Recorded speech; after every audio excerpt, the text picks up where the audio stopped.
Oh, would you look at that? We're starting perfectly on time. I started the stream early, let everybody get queued up, let the notifications go out, and I made sure YouTube actually went live. So I've confirmed that even though Streamlabs is supposed to push the stream live as soon as you hit that button, it's not actually doing it. I have to go into the back end of the YouTube studio to do it.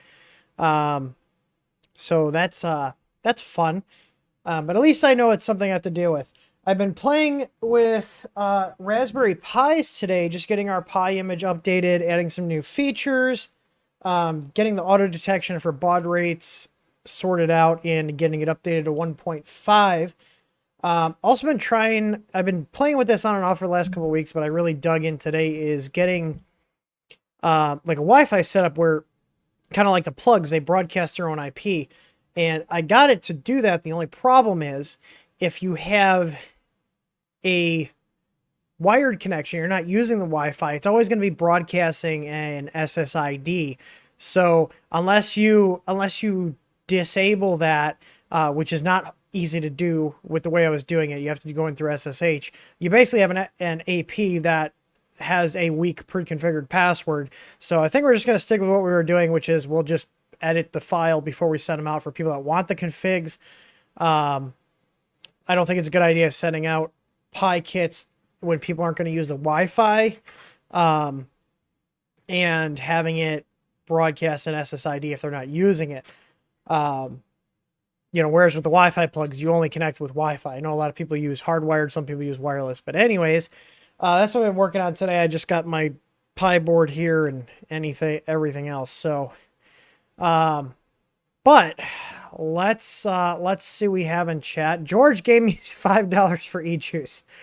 I ordered some, but the problem is it hasn't gotten here yet. One of our customers actually has his own e-juice company, so I try to buy from him, and he had a Black Friday sale, so I bought quite a few bottles because I usually buy. I think the last time I bought juice was back in March or April when all the human malware was happening. I was like, I am stocking up now, and I just ran out. I cut it a little too close. I should have ordered stuff like a week ago, but it's all good. I'll survive. Anyways, so in this box here, I've got a brand new Solval. Someone just posted about the Solval. A brand new Sunlu S8. And this was one we purchased with our own money. This is not a review machine. Not like, you guys know me, not like it even matters. There's no difference in how it gets reviewed, whether we paid for it or whether it was given to us. It's one of the reasons a lot of Chinese companies don't give us stuff anymore, is because if there's a big problem, regardless if they fix it or not, it gets pointed out and they don't like that. So I think maybe I should switch to the wireless mic for this. What do you guys think? I'm thinking I should.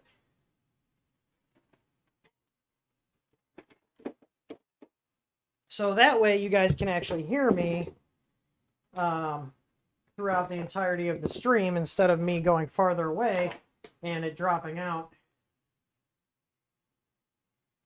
There's always something I forget. So let me, I got some freshly charged, oh God, I got some freshly charged batteries for this. I use these EBLs, these are pretty decent. I've got all the pairs numbered here, so let's see, let me switch over, let me power that on. Can you guys hear me now? Can you guys hear me? There we go. Clip that right on my side there. Should probably put the adjustment screwdriver back in here so I don't lose it. There we go. All right.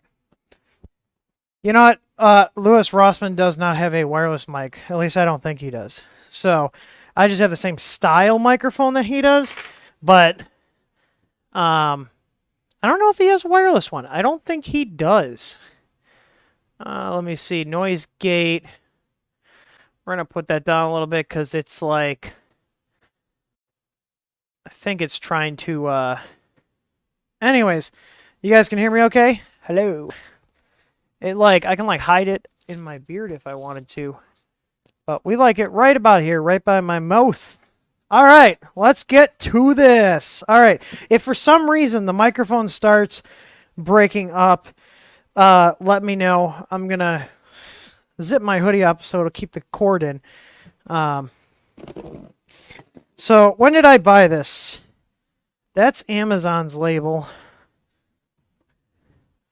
I don't know if there's an actual address label on here. You know, I think this was in a box. Like a box in a box. So I don't think this actually has my label. But I definitely ordered this a couple months ago. So, but I save everything for you guys. I always open the boxes on stream. So no one is like, you tampered with it. Like I got time to coordinate tamperings. But the conspiracy theories. Dun dun dun. Turn it down a little. You turn it down. Turn your volume down a little. My level's right where it should be. Maybe a little hot. Maybe a little hot. Okay, hang on. Hang on. Filters. Let me put the gain from 4 to 3. How's that? There you go. Turn it down one notch. All right. Oh, we got a guidebook here. Dear value customers. Yeah. Copy, paste, copy, paste. Oh, boy. Oh, we have an acrylic. An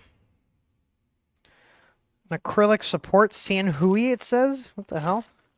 Did they not even use... They literally have in the picture here, like, someone else's stand. Sanhui? S-A-N-H-U-I? That's funny. They definitely photoshopped the screen. Like, that's a Marlin screen, but that's not the font they use, and you can see it's a really bad Photoshop. Wonder if they, like, ganked this from somewhere else.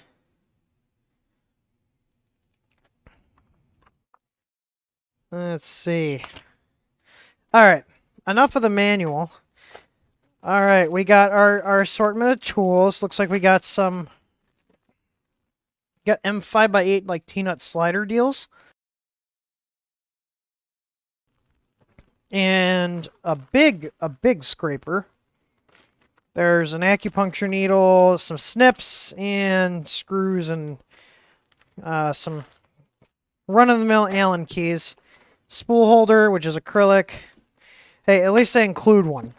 Oh, a giant thing of glue stick. That's going to go in the trash shortly after this. Looks like we got a spare end stop here, which is a nice touch. Got a 3-pin power cable. I wonder if this is grounded. Let's find out. Let's find out. Let's find out if it's real or they pulled the China on us. Because they do that. Alright, we beeping. Okay, so. Alright, let's see. Is it grounded? Yeah. Yeah, we're good.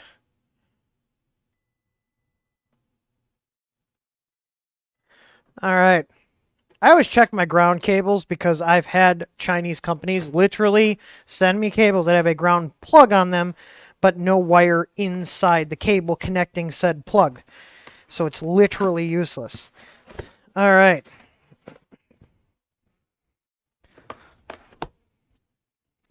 Well, this is some interesting packaging.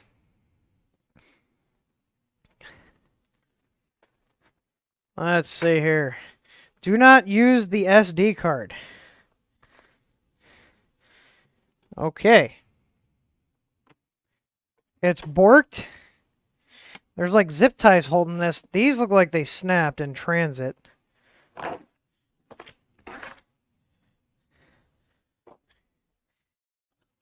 Let's see.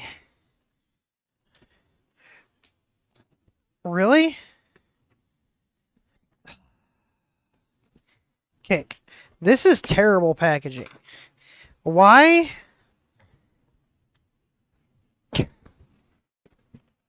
Jesus Christ. Oh, fuck. So the top does not separate from the base. This is so stupid. Why?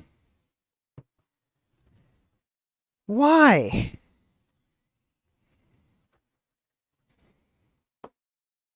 It's so stupid. Like, make it separate from the base. Jesus. Okay, so I'm assuming, though, all we have to do is bolt this up right on. Except this doesn't fit. I actually am going to have to pull this out. Jeez. Okay, well, basically this is kicked in like that. We're off to a great start. Great start. Great start, Sunlu. Can't even square up your frame. Alright. Get the odds and ends out and the fixins.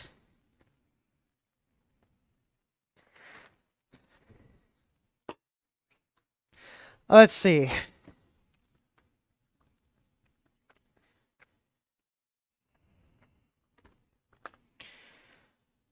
So it says cut the zip ties. You slide these little metal bracket, these little metal T sliders in.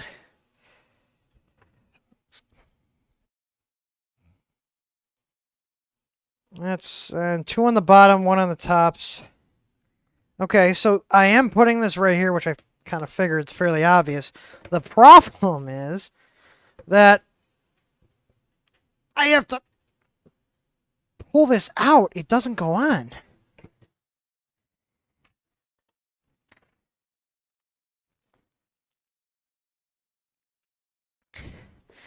All right, so let me put these things in.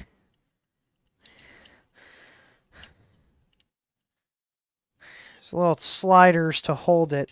But the problem is that the damn thing will not go on to the uprights. Or the frame here.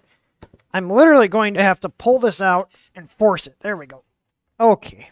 I mean, that's not very good QC. That I have to yeet it in place, essentially.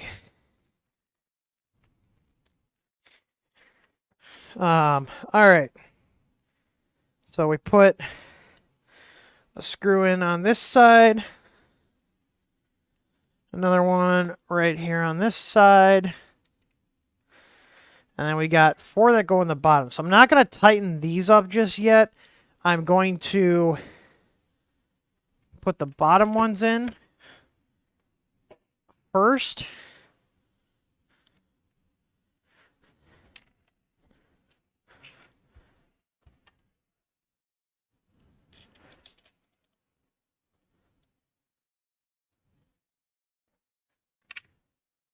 Seems fairly well cable managed.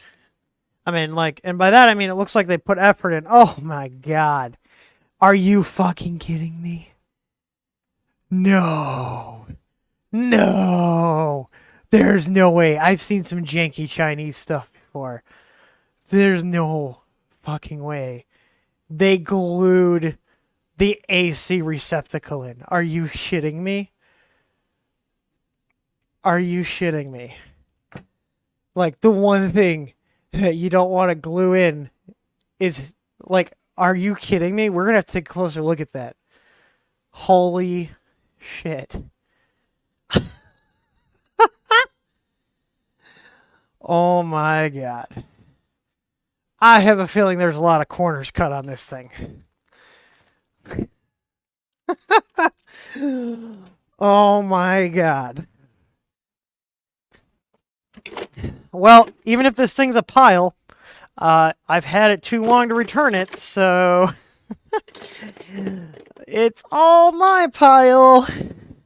All my pile. No one else's pile. It's my pile. Oh, man. Oh, man. Oh, yeah, I saw someone, I think they contacted our help desk or something. Someone asked our support people what T handles I use for doing the printers, and to answer that question is Bond Husk. See that? Made in America. It's probably why I've had these for over a year and they haven't stripped out, unlike the shitty Harbor Freight made in Chinese bullshit that I bought and wasted $10 on because it lasted literally a month. And they're like, well, you can exchange it. I was like, I don't want to exchange it. I want the tools to last more than a couple months. And these were only like $30. Absolutely worth it. I use these multiple times a week. Dear God, I swear there better be some retaining clips on the back of that, but if it's literally hot glued in there, I am gonna lose it. Like, A-Net doesn't even do that. Dear God. All right. I mean, assembly-wise, this is pretty quick and easy. So Sanhui, S-A-N-H-U-I, looks to be the OEM on this. I'm just going to check that these are all good here. These are all tight. That bed is wibbly wobbly, but that hopefully there's an eccentric wrench included, so I'm hoping it has eccentric nuts to go with the wrench. There's none over here. They're on the inside. Dear God, the amount of grease and oil on this thing is insane. Like, they lubed the crap out of it. Like, there's oil everywhere on here. It's really weird. It's a really weird design, too, on the bed. Like, with the eccentrics here. I guess, I mean, we'll see. It's different. It's different than the other machines. Let's go and adjust that. That one's loose.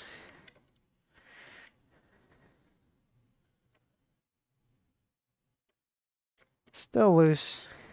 Oh. Come on, just a little bit more. Where the hell is the... Okay, well, that worked. Go a little less on the tension. There we go.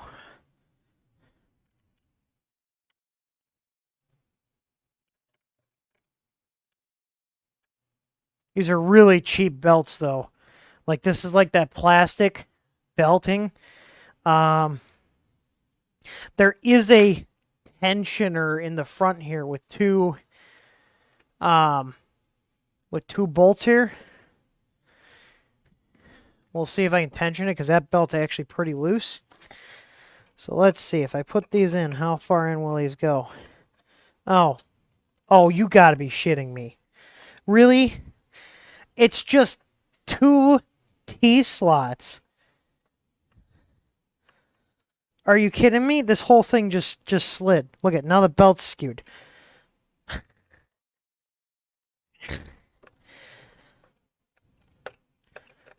You know, at first glance, this looked halfway decent, but now that I have it in front, why wouldn't you actually properly mount this? Now I gotta make sure this belt is straight. So there's no real way to tension the belt, apparently.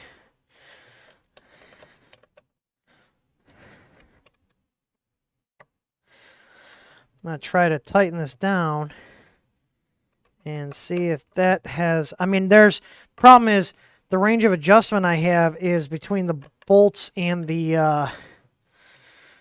that tightened up, actually. Like, the bolts can bottom out on the extrusion, then you only have so much adjustment, but...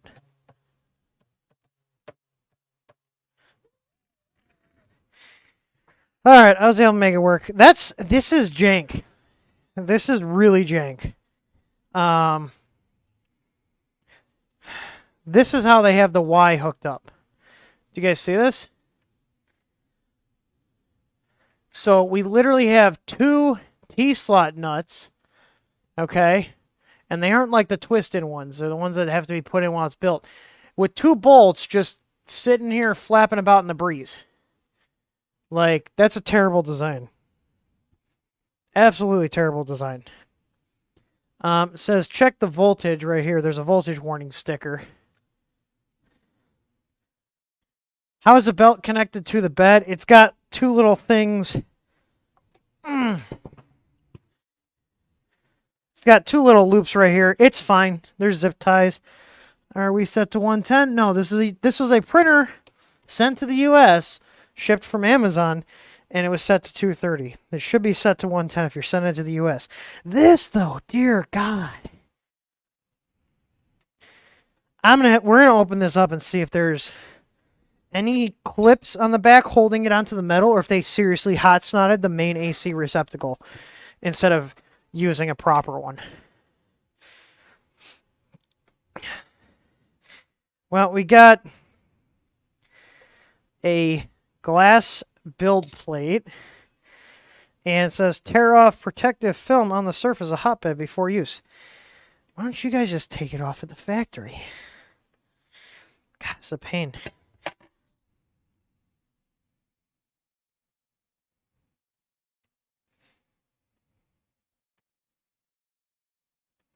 Oh my God, come on.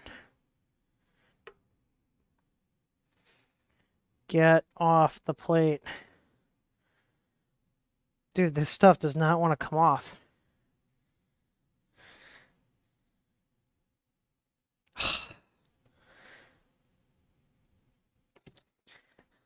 Not even Creality does. They peel off the protective film. There we go.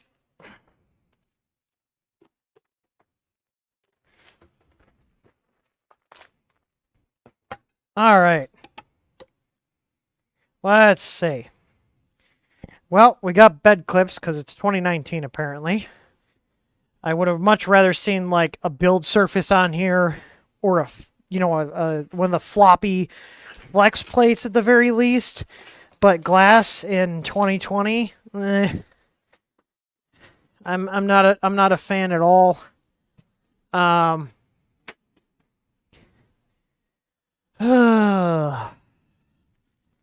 All right, let's assemble the spool holder. It looks like they have some like the extruder looks like a Creality knockoff. And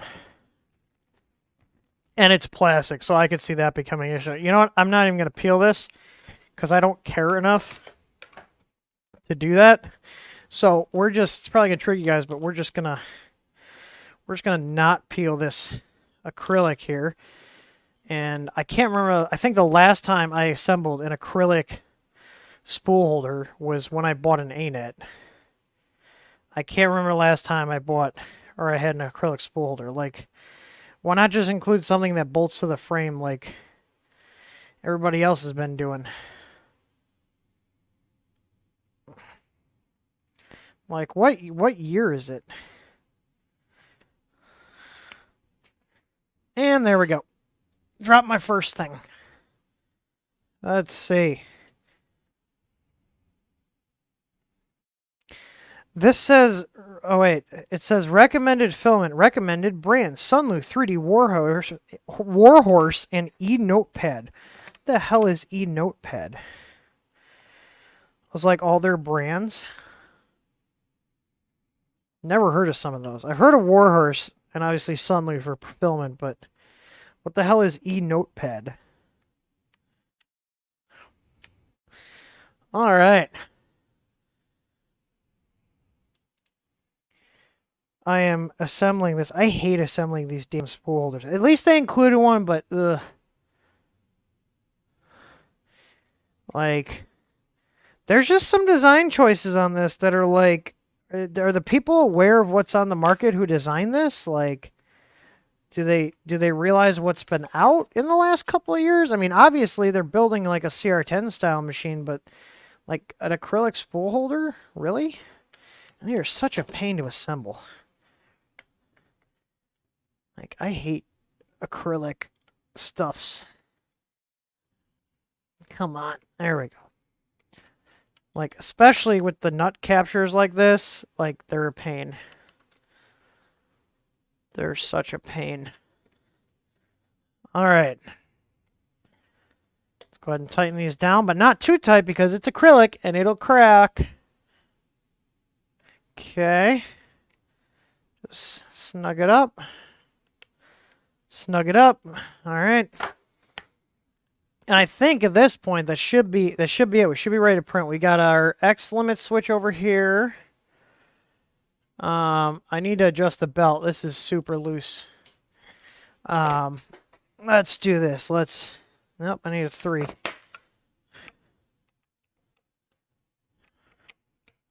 I adjust this? I can. It's a slide style T-nut, not a other one. So, all right. Let's get some tension on that belt. Let's check our eccentric nuts. They're looking pretty good. All right, look how much oil they put on this. There's literally oil on the filament box. That's how much oil they put on this machine. It's weird. I've never had a printer that's like covered in oil out of the box. All right.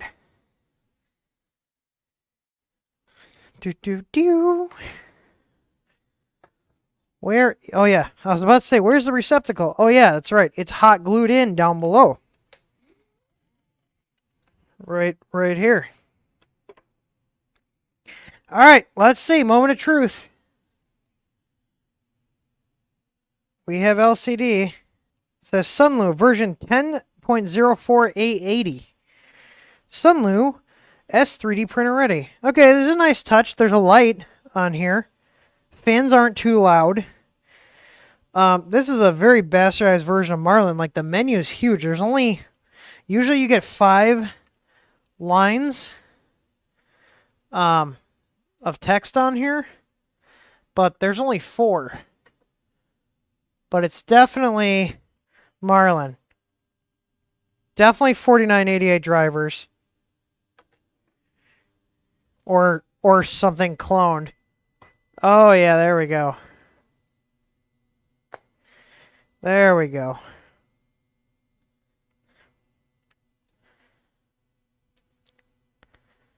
Let's see. I should probably bring the bed down just so the nozzle doesn't hit it. It's weird that they have the Z homing switch on the right and the nozzle's homing to the left. Not like it matters, it's just an interesting observation. I'm tightening down the leveling knobs.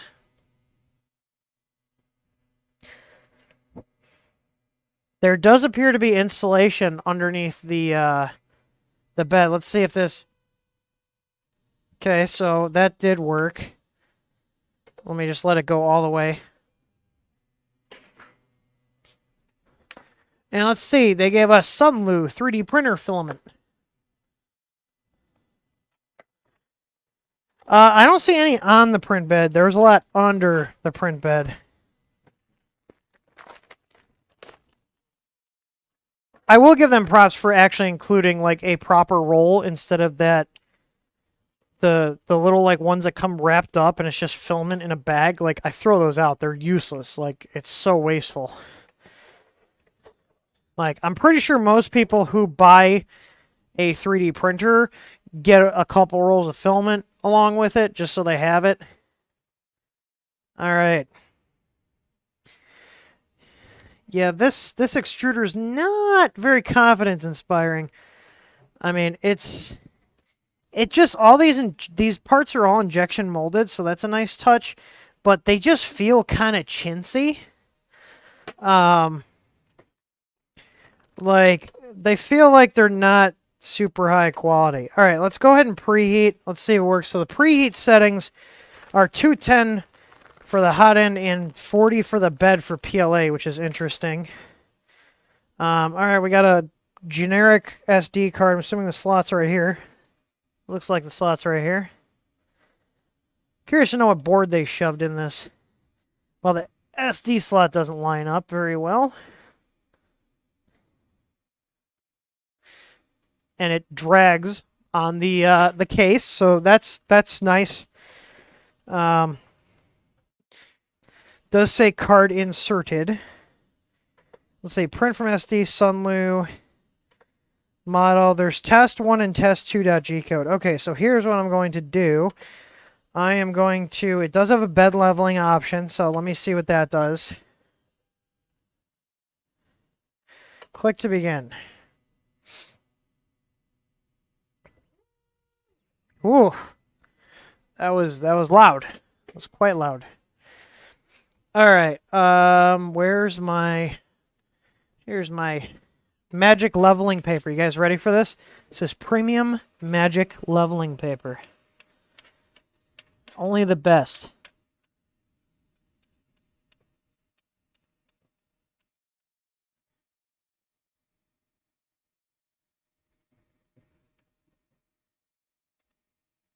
All right, too far. There we go.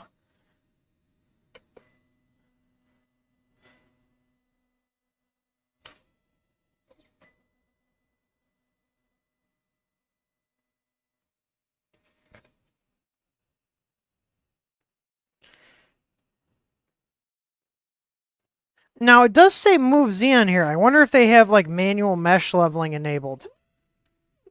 Because usually that's what you see when you have manual mesh leveling enabled is a Z adjustment. Not when it does just the four corners, unless they didn't realize what they were doing when they were setting options in the firmware. Which we do see quite frequently with the Chinese companies.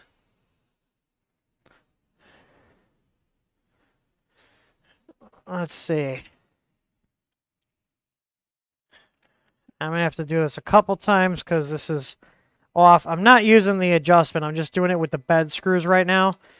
So I make sure the bed's actually like level. The bed feels pretty sturdy. I'll give them that. Feels pretty good. All right, so let's just go around one more time. The hell was that? Did you guys hear that weird noise? It was like, Deeter. This is the slowest homing setting in the entire... Look at this. What is this, like a 2 millimeter a second homing speed? Oh, we're not done yet. Okay. I'm wondering if they have like mesh leveling enabled because I thought that's what was the four corner leveling. Ooh. All right. Yeah, see, now we're way off because I did the back. I brought the back up. So this is why you check multiple times when you level like a peasant. You go around, do it once, and then you go and do it again. Because as you mess with the bed, the rest of the bed's going to get messed up. So you're going to have to check it all.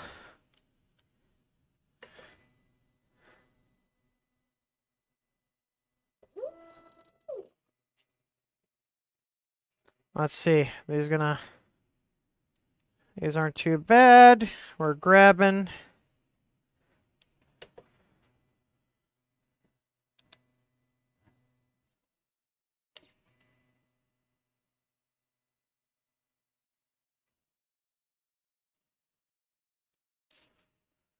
Just barely starting to grab here. Okay. All right. Now we're going to wait like 5 minutes for it to home.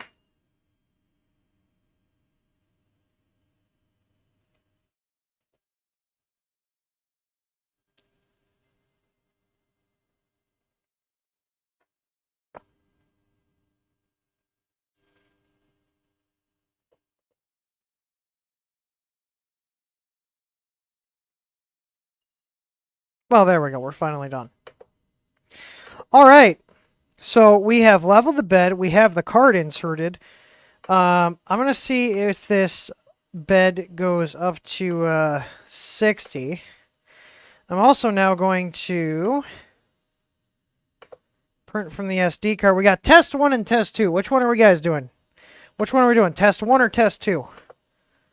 What are we thinking, guys and girl? I'm just going to purge some filament out the nozzle here. We are feeding. Test 1 or test 2? Which test are we doing? Test 1 or test 2?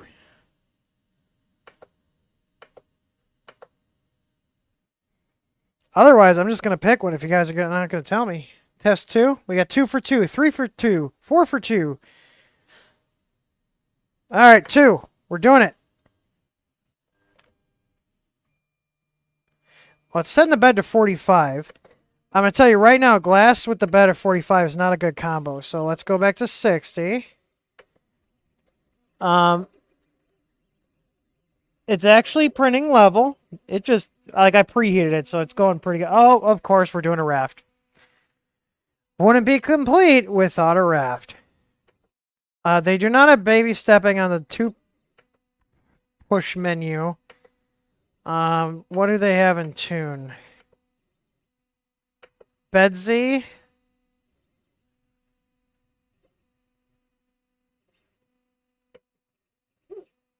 I don't know what Bedsy does. I don't feel any movement when I do that. So, yeah, this firmware is not very well set up. Someone says the print will fail. If you guys are having a delay, what the hell is this doing?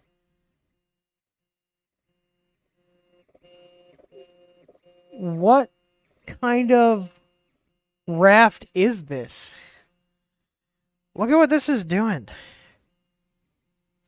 You know, I wish I, like, knew Chinese, because if I went over there and worked with some of these printer companies for just, like, a month, you could probably make a decent cost printer that actually works correctly. Like, what is this? What is this doing right now?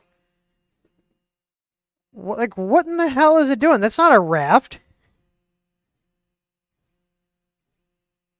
What the hell? If you guys want to catch up with the stream, if you set the playback speed to like 1.5 times or faster, eventually it'll catch up to where the live stream is. Like, I'm going to let it go because this is their code. I'm going to see what happens. But, I mean, here's the thing. If you got test code, it should actually work on the printer. Like, that's basic shit. Are we going to have to slice something? I'm just going to, you know what? I'm just going to this is ass. Like, absolute ass. The SD slot just doesn't work. I just pulled the card out. Should stop in a sec. I'm just gonna slice a benchy. Oh,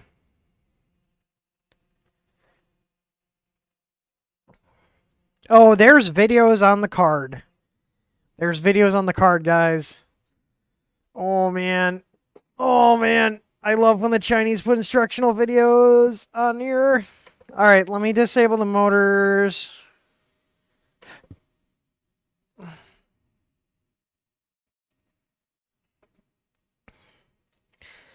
I'm going to slice a benchy for a CR10 because that's pretty close to this machine. Ooh, excuse me. 3D benchy. Here's our tests. Let's go ahead and prepare to print. And I'm going to save that to here. And let's use their included card. Okay, it says it exported it. Actually, you know what? I'm going to poke around on their card while it's printing. So I'm going to take a different card. And we're going to print that. All right. Hopefully having a G29 here doesn't do anything, but if their firmware is correctly set up, it shouldn't matter. If there's a G29, and you don't have ABL. The firmware should just ignore it. Alright, so let me go here, stop print, print aborted, print from SD, 3dbenchy.g code. Alright.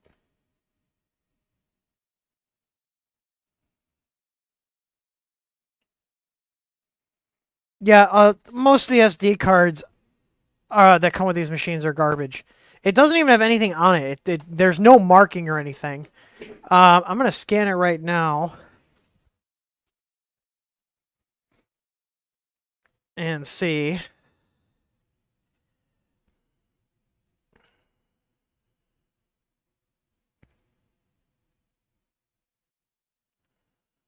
Windows Defender is scanning it. We gonna print? We gonna start sometime soon?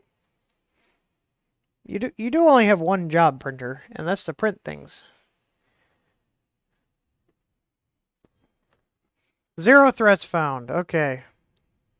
So unless it's some super Chinese thing that I am not aware of,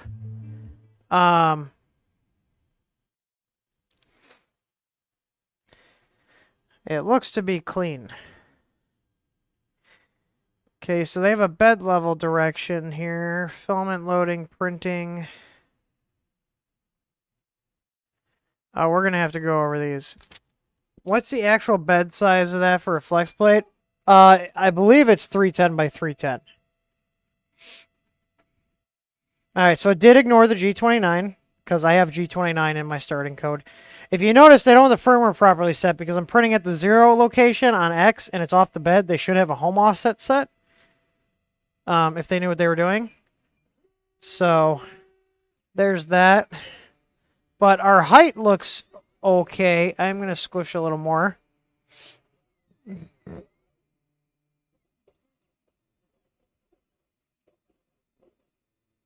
Alright, we're going to let that run.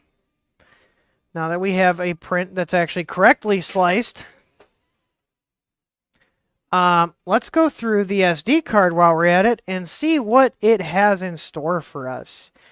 I'm going to see what it has. I'm going to let you guys watch that print there.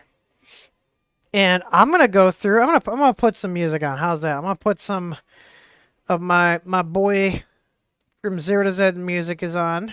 And we're going to go ahead and turn that on. So let's see.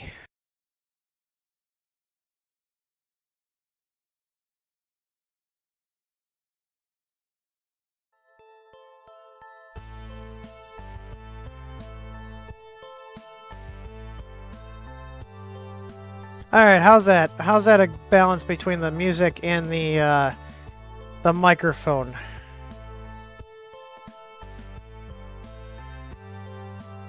See if I can get that in frame a little better. There we go. It's printing. So there's that.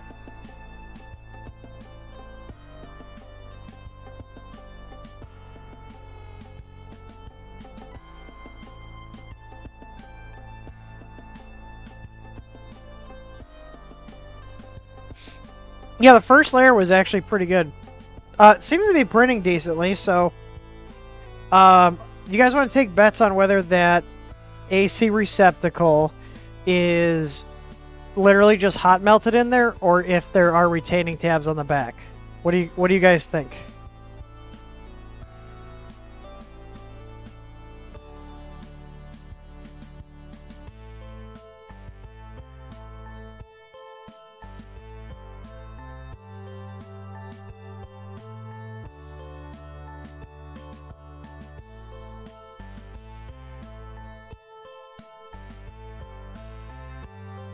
You guys ready to laugh at me and call me a noob?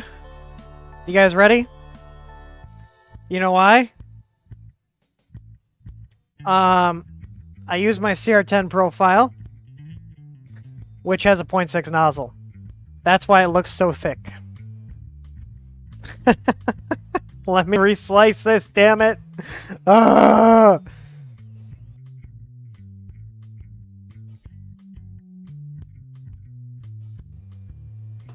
This SD slot, though, is complete ass. Complete ass. Look at this. I can't... like, I have to push down on the port to get the card to come out.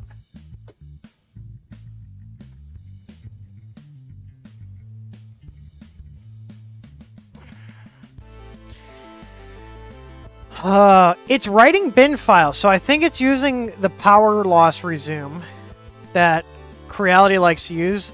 So we got a crappy SD card with power loss recovery that writes to the SD card. Oh, that's great. That's great. Unless this has got a 32-bit board in it and it doesn't have an actual EEPROM set up. All right, so rookie mistake. I'm going to push down on the port here to get the card in. Let's go ahead and print from SD, and let's use a 0.4 sliced one now. Third time's a charm, right?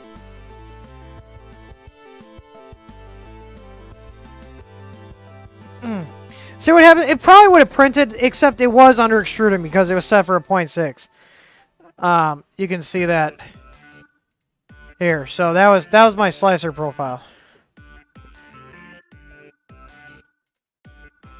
So, just send it. No, we're gonna do it right, okay? Because I don't want it to reflect badly on the printer. Because if it does print decently, then it will print. All right. Yeah, I literally the only time I print from SD is when we're doing a video. Other than that, I have Raspberry Pis on everything. This is the slowest homing procedure. Now, I hope this does have a board that is supporting Marlin, because this firmware is terrible. This firmware is really bad. Okay, so it did ignore the G29. It's going back through. All my profiles have ABL set, but G29 doesn't do anything if you don't have an ABL probe. That's why you just saw the nozzle sit there for a sec. So I'm doing my purge. Got it over here on the left, the purge. And there we go, pull it away. And we should be good now. We should be good on the first layer.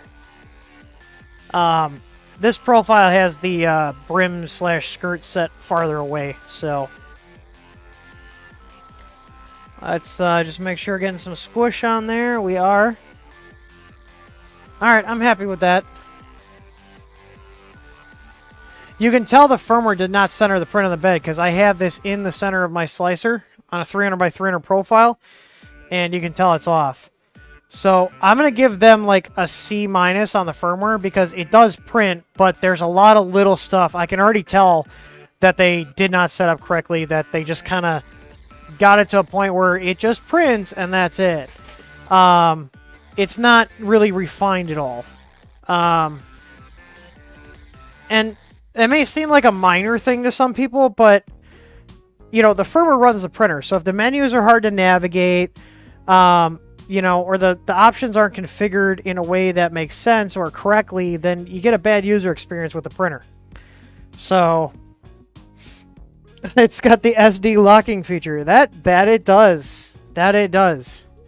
So, all right. I'm going to look through, while you guys watch that print, I'm going to pull up the SD card. I'm going to see if there's anything worth sharing on here that's entertaining. Yeah, they do have power loss recovery writing files on here.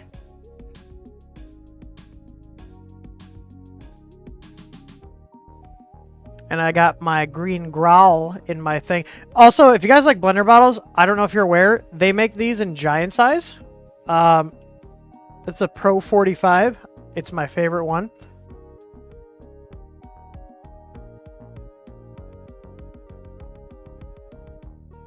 You know, I hate when it's like midnight and I look at the clock and it's 6.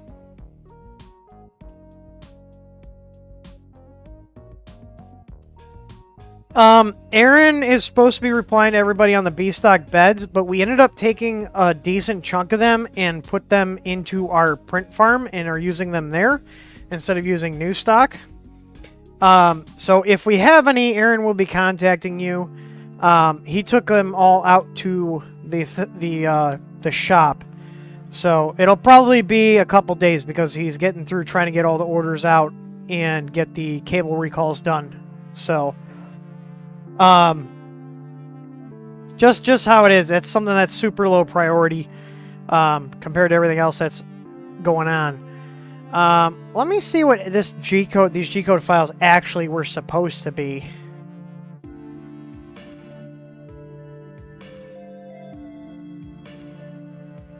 Okay, so this first one, test 1, was like a shamrock. Let me load up test 2 here.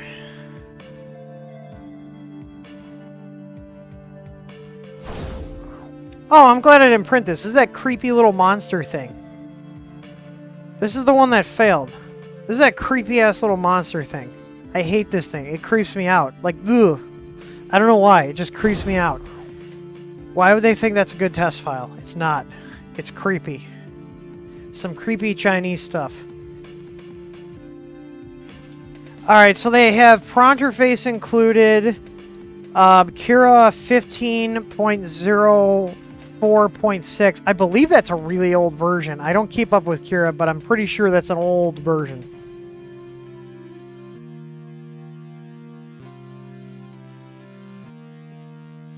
Alright, so they have videos showing how to set up the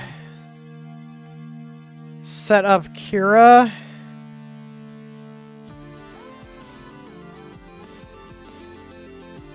I mean, nothing too crazy here. Wait, why are you slicing it like that?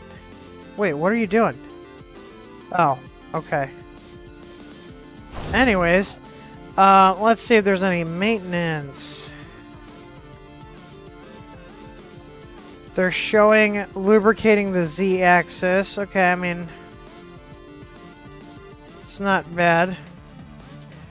They're saying to fasten the belts if they're too loose. Do they show how to adjust? They show how to adjust the... oh, we're getting some under extrusion on there. So they're showing... This is like maintenance. They're showing fasten belts if they are too loose. Are we going to see how to fasten the Y? Oh. Oh. Oh. Oh my god, this is as slow as they're homing.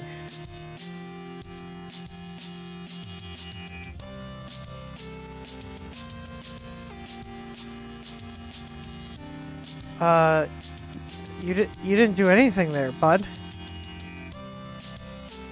the hell? Nozzle replacement. Yeah, we're a little under extruded on the infill, if you guys can see. Let's see. Let's see how they recommend you change the nozzle on here. Is there music?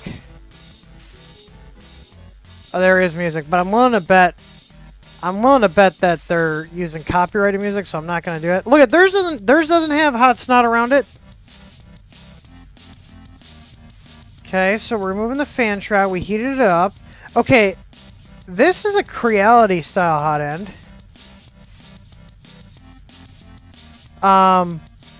Mine is silver. Mine looks different than that, and it has a sock on it. This must have been like an earlier model. Oh yeah, let's use needle nose pliers and just tear that shit up.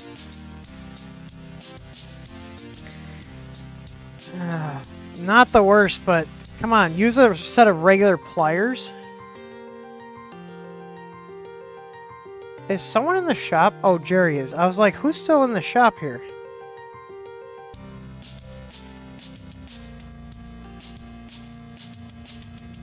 Alright, let's see how that's going. Like I said, this is a CR10 profile. I could be running the infill a little too fast for this printer, but everything else is printing pretty good, so... I wonder if they have options. Like, can I see their E-steps? Let's see. Control, motion, steps per millimeter. They're at 96 on the extruder, which is a little bit high. So I think it's just not... I think it's just not keeping up very well. This filament is rolling off the spool.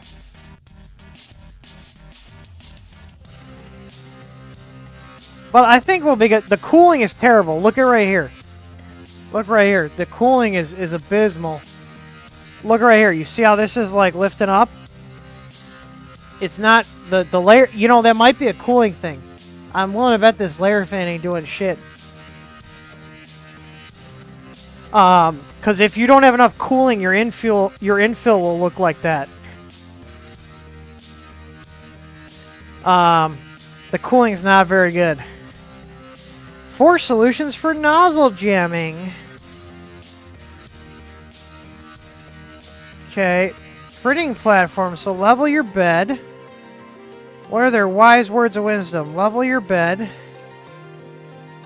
Crank your temperature up. Filament diameter is wrong. And they show you to measure it. With literally the shittiest calipers I've ever seen in my life.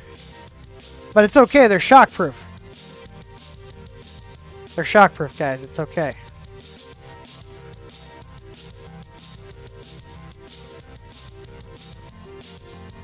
Nozzle is blocked by remains of previous filament. Clean impurities with extruder pin. Okay, you gonna show us that? Okay, I guess we're just gonna stare at the nozzle. That was weird. Yeah, I'm definitely seeing the cooling is lackluster on here. I mean, the video is not bad. Like, they're showing you how to set they tell you to set the voltage, put some glue stick on the bed. It's nothing. I'm just going through the videos while we're sitting here. They tell you to cut the filament at an angle, which is good when loading it.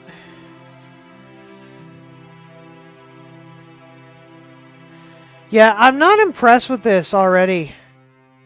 There is a layer fan, but I'm not impressed with the cooling performance on here. It's very lackluster. You can see we're gonna see some overheating on that side of the benchy, for sure.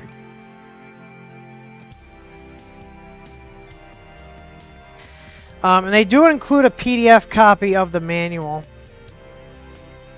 on the SD card.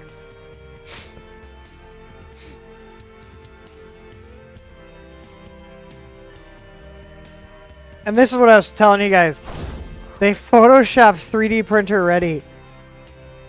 Like, you couldn't just take a picture?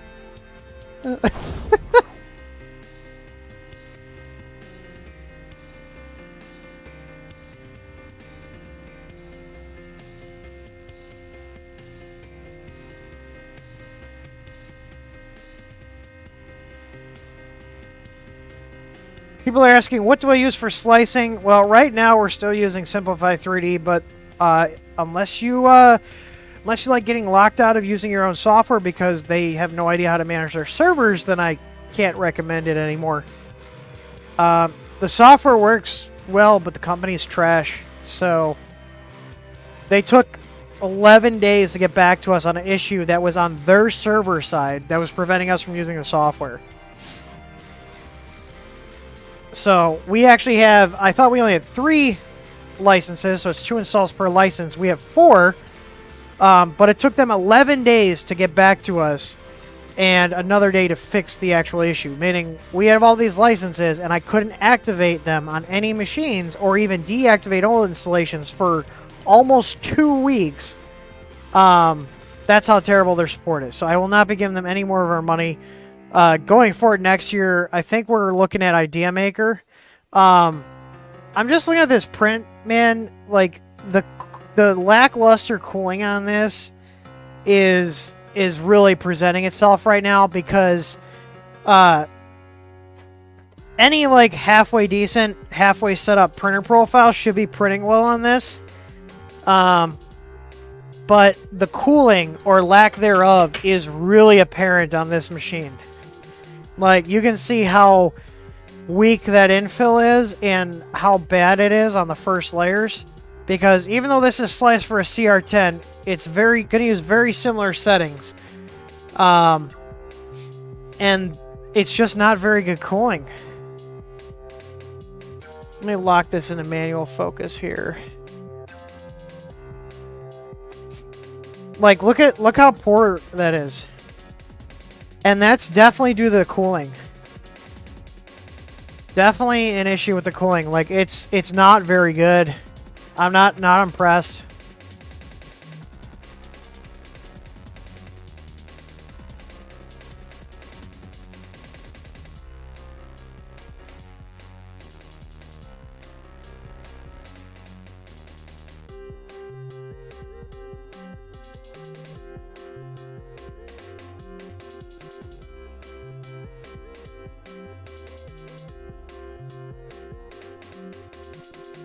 I mean, I'm kind of mad about this printer. Like, there's nothing special about it. The cooling is not good. The build quality is mediocre. The belts are these cheap plastic PU style belts, I believe is the term. I actually had some like decent hopes for this. I thought this was gonna be a halfway decent machine. Like, what are they selling for right now? That's really what it comes down to. Like, are the pitfalls and the shortcomings worth the low price? That's really how I evaluate machines. Is what do you pay for it? What do you get? What do you have to do to make it actually work well? These are looking like they're $198. Okay, so that's in like Ender 3 territory with a slightly larger bed.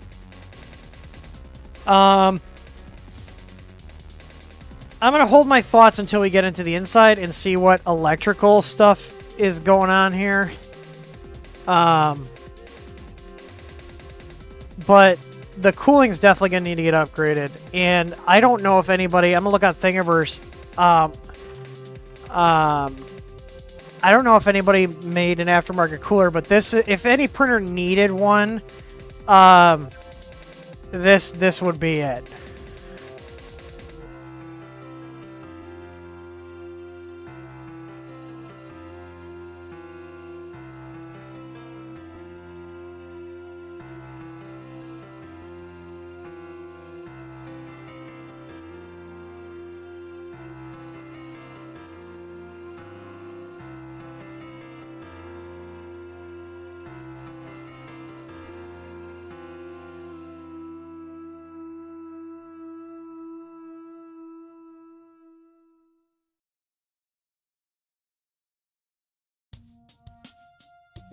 So it looks like someone did make a HeroMe Gen 5 for this.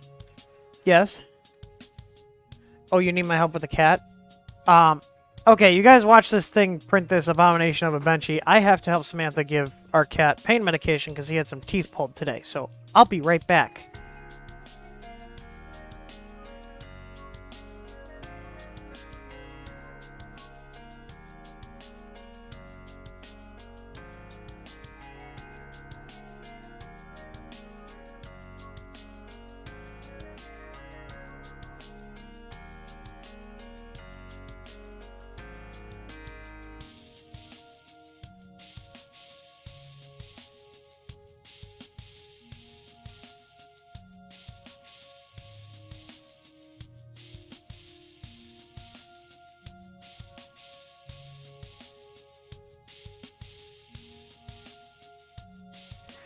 Well, that was fun. He did not want any of that. Yeah, I was just going to say, I found a HeroMe mount for it right here. So I'm assuming this would work with the HeroMe ducts.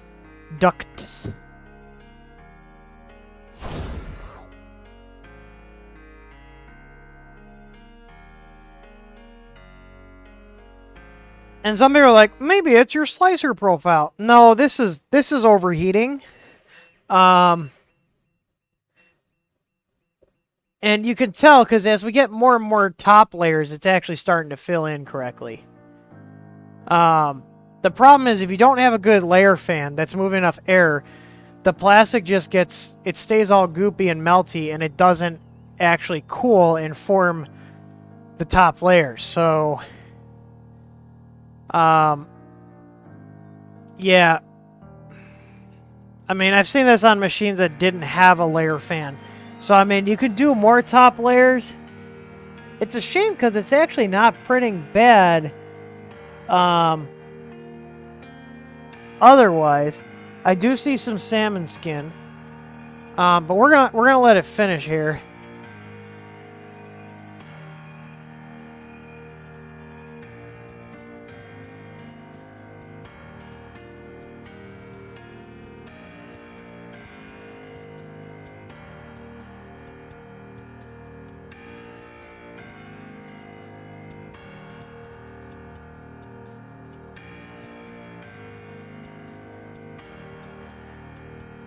Yeah, I think I'm going to end up just doing the Hero Me on this. Because there is a Hero Me mount out there. So I might as well do that. So I'm going to print this and have to upgrade this. Because like I said, honestly, like, if I was still in the return window, I probably would send this back. Because at a certain point, I just get tired of trying to patch things together. Like, I think this would be a halfway decent machine with a proper cooling duct, but let me see when I bought this. Yeah, we ordered this back in May, so we are definitely outside of that return period.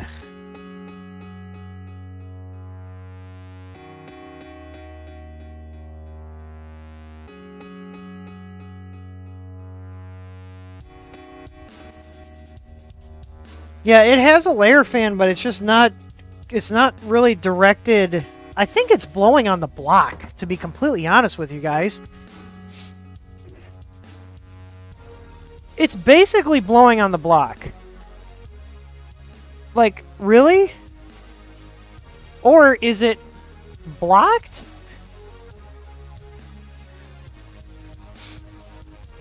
I'm not, honestly, I'm not even gonna let this finish. This thing is coming out so terrible. It's not even worth it. Hang on. Let me put my focus back on auto.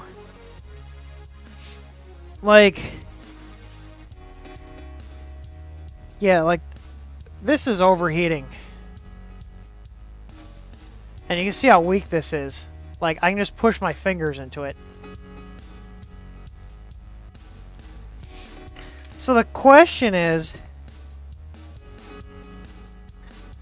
Do I have an issue with my block?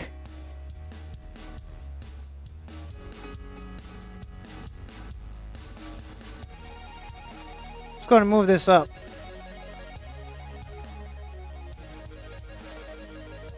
Well, the prints aren't going to get better. There's something wrong with how the cooling is set up on here. And whether that's a manufacturing defect or just bad design choices on the printer side of things. We're about to find out.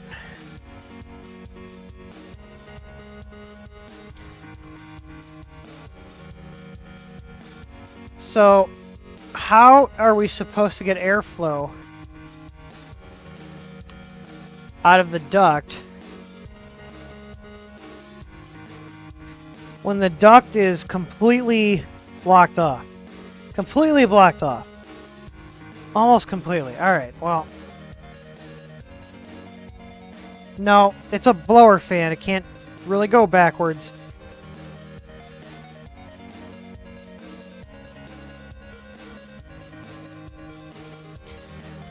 I'll be honest, this printer is really cheap, and it really shows. Like, look at the duct size. That's all that the air has to come out. Did I cut myself, or is that... Oh, that's my T-handle. Look how crappy that is. Like, this is terrible.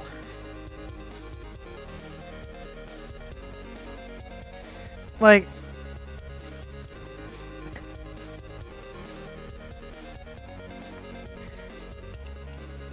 This is a terrible fan shroud design. If you want to call it that. Like, look at this. Like, what the hell is that? What even is happening?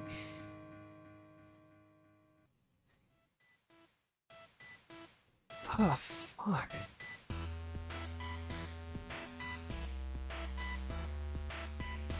I wonder if I can bend it down.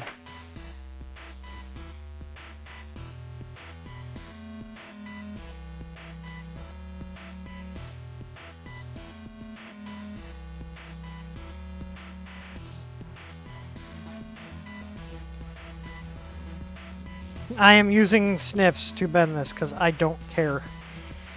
This thing is not a very good machine.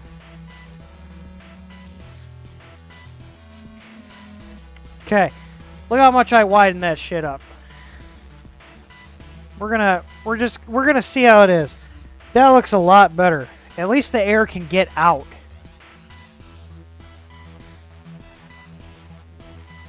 I'm definitely going to have to put an aftermarket cooler on this. This is a joke, honestly.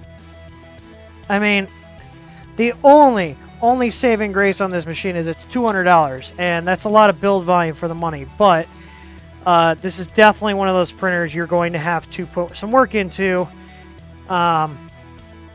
because the company decided not to. So let's go ahead and give that another try.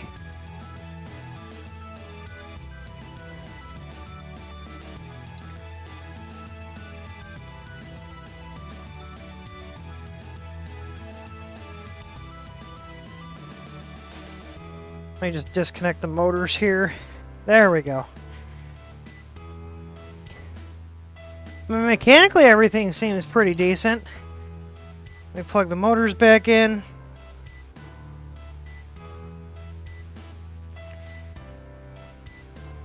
They like their hot glue.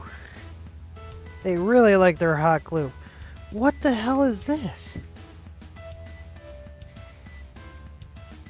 All right.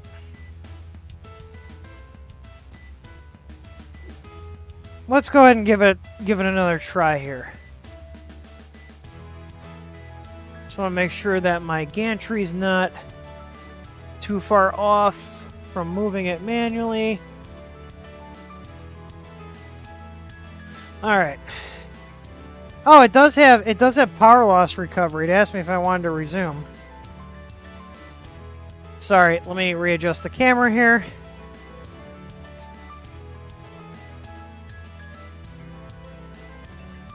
We're going to start over and see if my jank job of moving that duct does anything.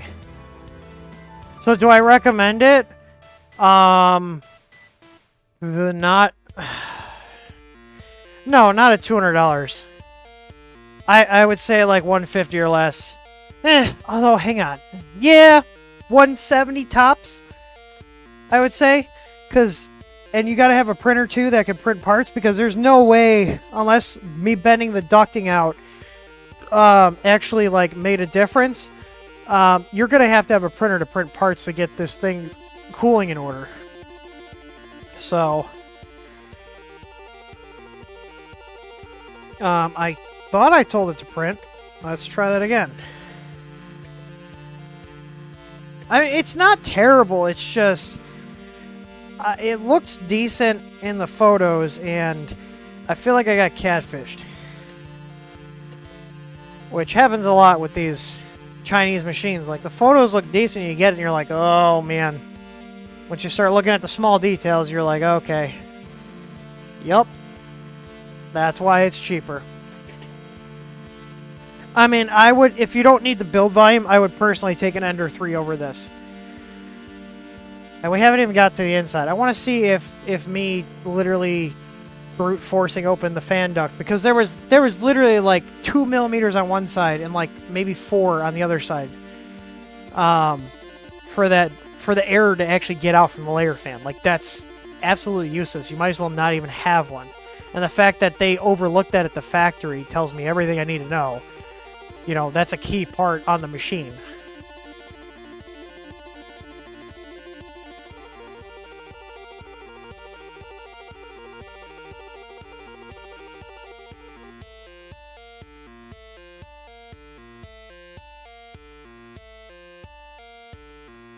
I'm just waiting on the bed to heat. We're at 56 out of 60. It does heat up fairly quick.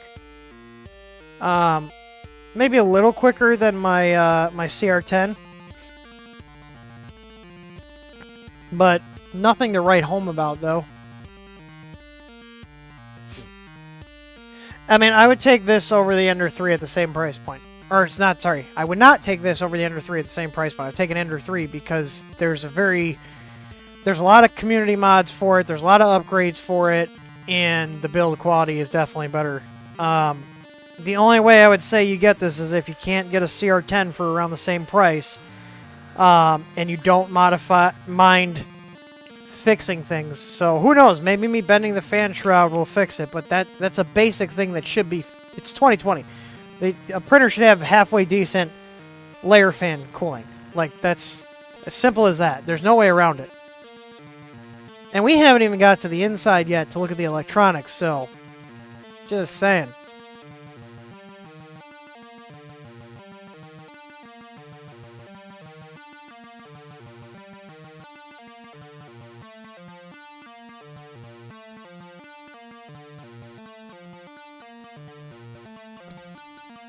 Got my purge going. The, quote, smoke, that's from my douche flute.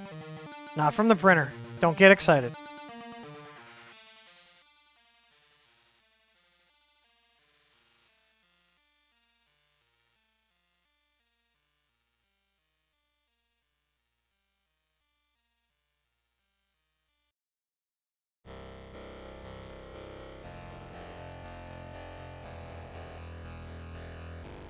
So, I didn't screw up the bed level too much. So, looks pretty good. So, there's that. I would assume it's flat. It's glass. It looks actually, the glass does look pretty flat, but it's glass. But then again, we've also seen Creality screw up something as simple as making glass that's flat, so.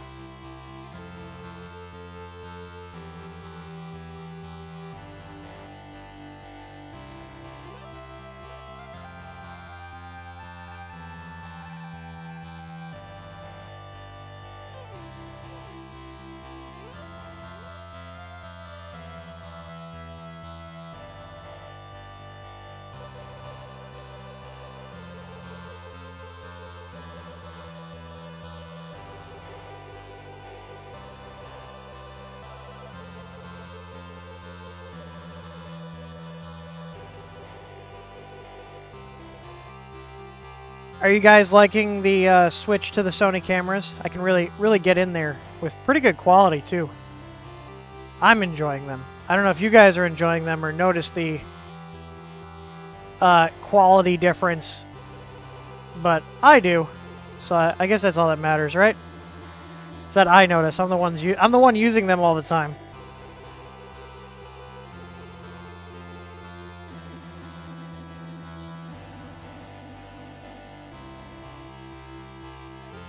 I just bumped the temperature up by 5°C to 220, just so I make sure that I'm not going to under extrude because it's not hot enough.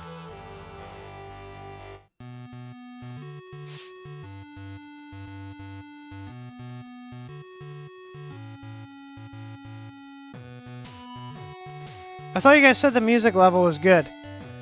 This is the boring part, okay, of the stream.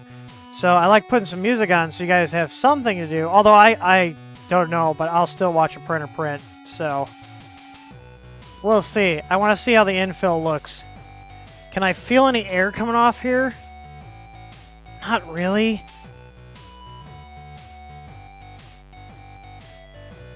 It's hard to tell, honestly.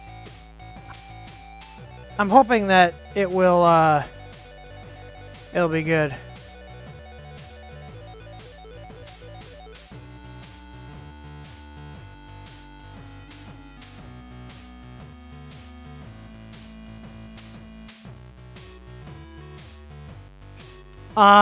So for my cameras, I use a Rode PSA 1, and for my mic, I got 3 Rode PSA 1s here, and then they're just cheap ring lights. They're like 20 bucks a piece on Amazon, and I had to buy some adapters to like fit these cameras in here. I actually have to set the camera back in the mount, if you look, because the cables would come directly out the side and hit the sides of the ring lights. So I actually have two 90-degree arms. So there's one like this, and there's another that's like this, and the camera sits right here.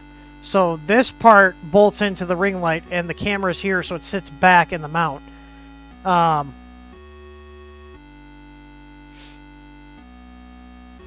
like this music one, Raz. Sorry.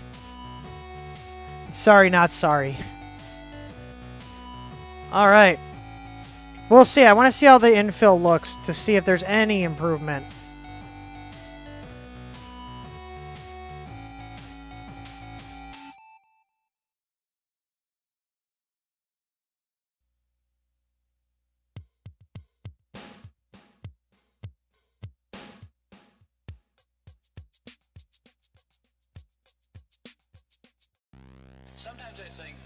Here, I'll put on. This is their other album. So the music is a group called From Zero to Z, and it's actually they're friends of mine. And I do enjoy their 8-bit. It's more like chiptunes. So they have like a bunch of Rolands and even Commodore 64s that they do all the sampling with. And he lets us use the music on here, and I do enjoy listening to his music. So, and I also don't have to worry about copyright takedowns. I can't tell you how many of your videos have gotten struck by stuff that's like copyright-free sounds, and then they strike your video anyways, even when you credit them. So I'm a little tired of it. I do have permission to use Anger's Enders Jensen, I think is his name. He does stuff for the 8-bit guy. Yeah, we're still looking a little gloopy. I don't. I want to say it looks about the same. That fan's not moving much air at all.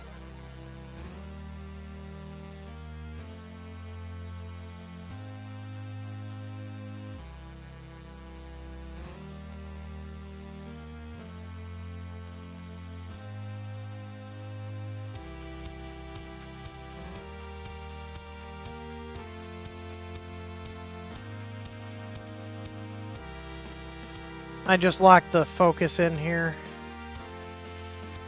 So it shouldn't be trying to autofocus on the shroud.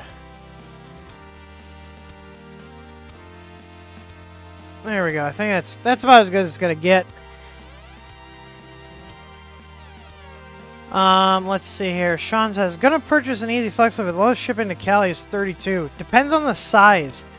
I have noticed that, and it's also due to the holidays too, I have noticed that USPS prices have been going up.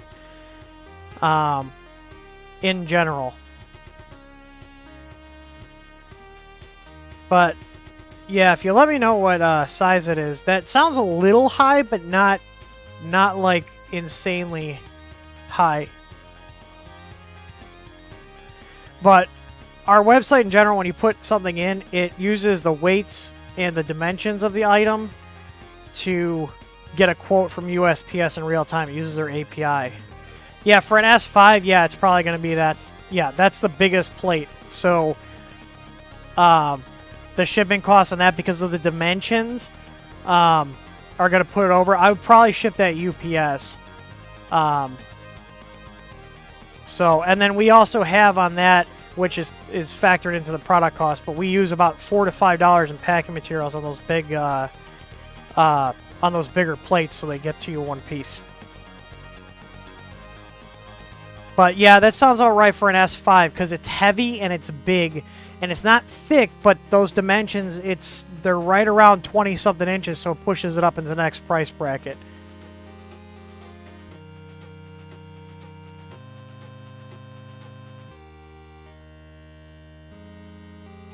This is their filament they included. Maybe if I run it... I'm at 220. Let me drop it down to 200. And see if there's a difference. I feel like, obviously, it's still sparse, but I feel like it's not as bad as it was, but I do still see some signs of overheating, like, especially on the tip of the benchy, you can see how it's curling up. That means that it's not getting enough cooling. And I don't feel any air coming off of that. Like, if I put my hand over here, like, I don't feel the layer fan pushing air past it. It is moving. It's on, and it's at full blast. So...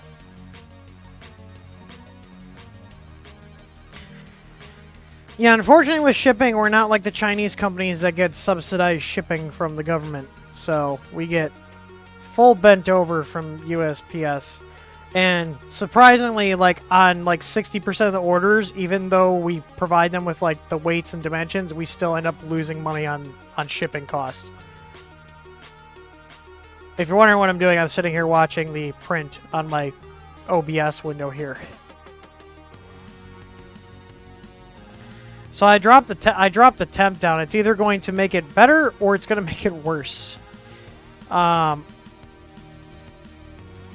It's not printing terribly fast, but it's really weird that it's getting under extrusion. I could try bumping up the flow, like the flow rate in the slicer, but we should be at a decent setting anyways. I'm using my CR10V2 profile, which is a very similar setup machine. Let's see, my infill is set to 125% extrusion width. So it's already bumped up, and we're still getting the infill being sparse. I'm going to attribute that to the lackluster cooling, to be completely honest with you. Unless, let's see, if I slow it down, let me put the feed rate, I'm setting the feed rate to 50%. Let's see if the infill gets better.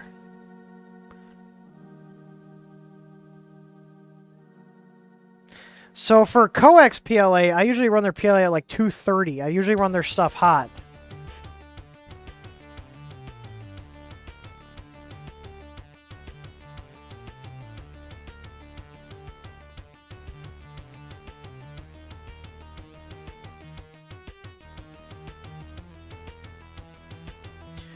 Yeah, we see a lot of packages these days where they'll sit at a hub.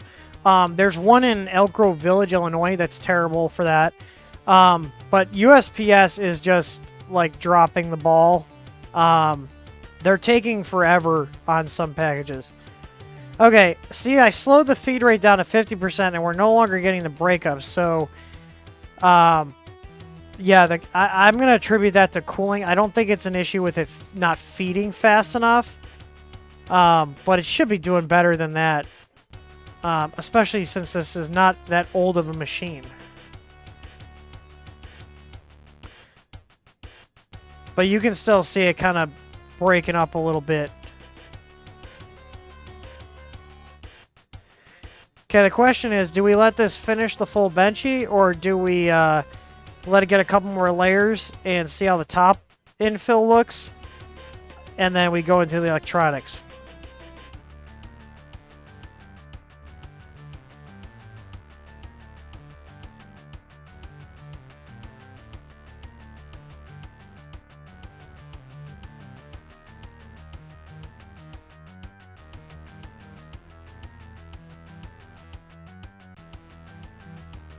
I put the feed rate back up to 80%. I'm going to run a little bit slower because the infill does look a little better at a slower speed. So I guess this printer just can't hang. See, that's cooling. Do you see that? Do you see how molten that plastic is?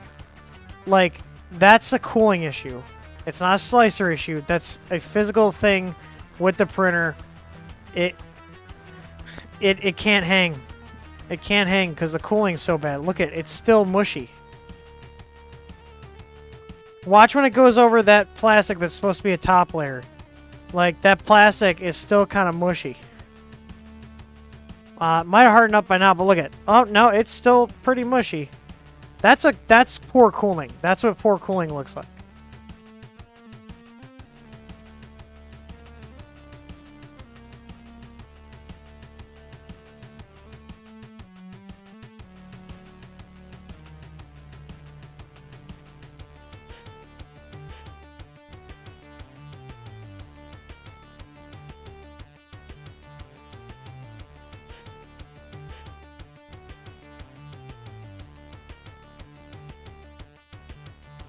Yeah, it's not looking much better even after I open the duct up. It just doesn't have the airflow on that layer fan to cool it. Like, it's almost as bad as not having a layer fan. Almost.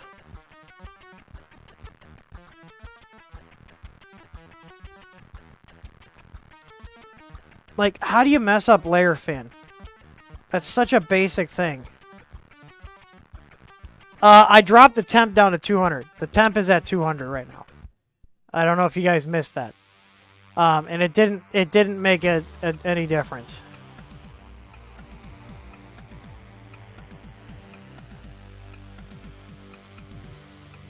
Yeah, I've seen enough. I'm extremely underwhelmed with this machine. Like, extremely underwhelmed. You know, I was like, oh, this looks like a decent little machine for $200. It's literally, there's nothing special about this machine. The price is okay. The build quality seems to be okay. It's really lackluster. Like, you can see, bending that open did help a little bit, but you can see the overheating there. It's a little better. The infill's still, I can push my finger into it really easily. Like layer adhesion seems fine on the outside, but it doesn't have adequate cooling. Not even a little bit. Not even a little bit.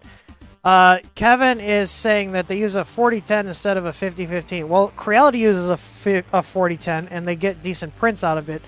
But they either are using a higher flow 4010 than Sunlu is, or more likely is that they probably just have their cooling ducts set up better. So the question is, how the hell do I get in here?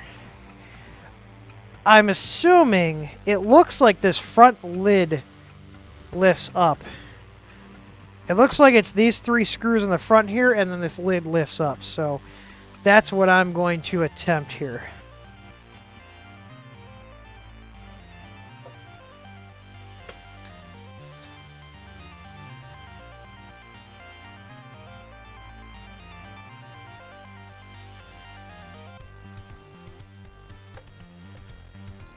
All right. Is that it? Oh, we're hanging up on the SD slot. Hey, there we go. And what do we have inside? We have a single cable LCD with a 2560 8-bit board. 24 volt power supply from some brand I've never heard of. This looks like an MKS knockoff. Oh wait, that's weird. This LCD cable, look at that. This LCD is like not a 10 pin. I just noticed that. It's like a, what do we got? 14 pin? That's weird. Hopefully this has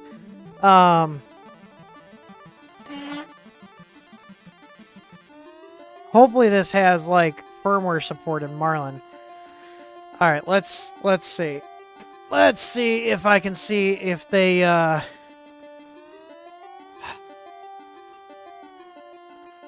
if there's tabs holding the power receptacle in.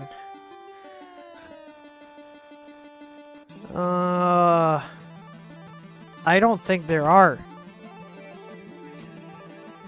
Well, there's one way to find out. We push on it and see if it pops out.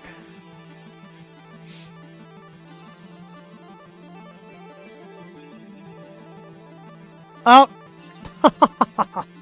You gotta be kidding me. This is primarily held in with hot snot. There are clips, but the tolerances are so bad that they have to hot glue it.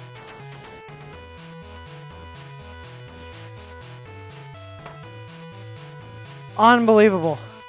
So there's clips, but because their tolerances on the case itself are too large, this doesn't actually lock in like it's supposed to. It's amazing. It's amazing. So if I took the tape off and I just put this back in, it doesn't clip back in. Like, it's kind of locking in, but this is a safety hazard here at this point, because if you pull on this hard enough, you could get this to come out, and all that's holding is hot glue. And you literally just saw me. I pushed gently with a set of pliers, and it just came out. So Let me see here. Well, now it doesn't want to come out. It came out once before. Come on. So I wanted to get at those. There we go. So it does kind of lock in, but I'm not like that. The tolerances should be better. I can get in here. This is a LMN LED power supply. It is a 24 volt. The part number is 360-S. I'm assuming it's basically like a Meanwell clone, like a 350 watt Meanwell clone. Let's go ahead and test the. Let's go ahead and test the ground.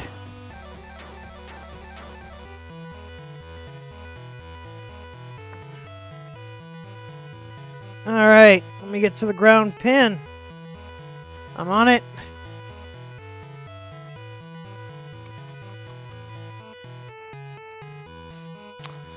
All right, well, if I touch the ground, not touching the ground pin. All right, I'm gonna have to do it over here. Oh, no, our ground is actually good. So I'm touching the ground pin. I got 0.1 ohms. So their grounding is actually good. Well, that's good. Except they use too large of screw terminals on here.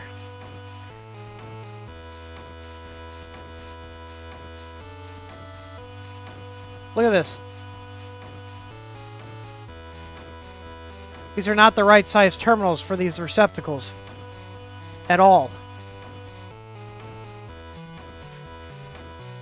Let's see.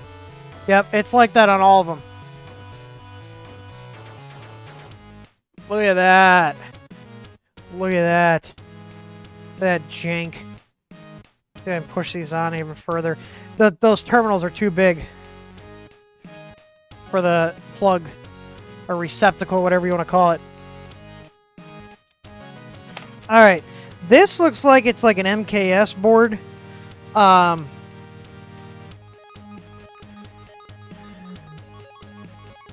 So there's the control board. You can see it's a 2560. It's a Mega 2560 chip. Right there, there's our Atmel 2560. We got a 5-volt regulator. Yeah, this looks like an MKS based on the color and everything. So, but the fact that it's an 8-bit board tells me that it's probably a ramps clone. Or variant, whatever you want to call it, which means it probably is supported in Marlin already just by setting up the ramp settings. It just has the USB or the SD slot on the board.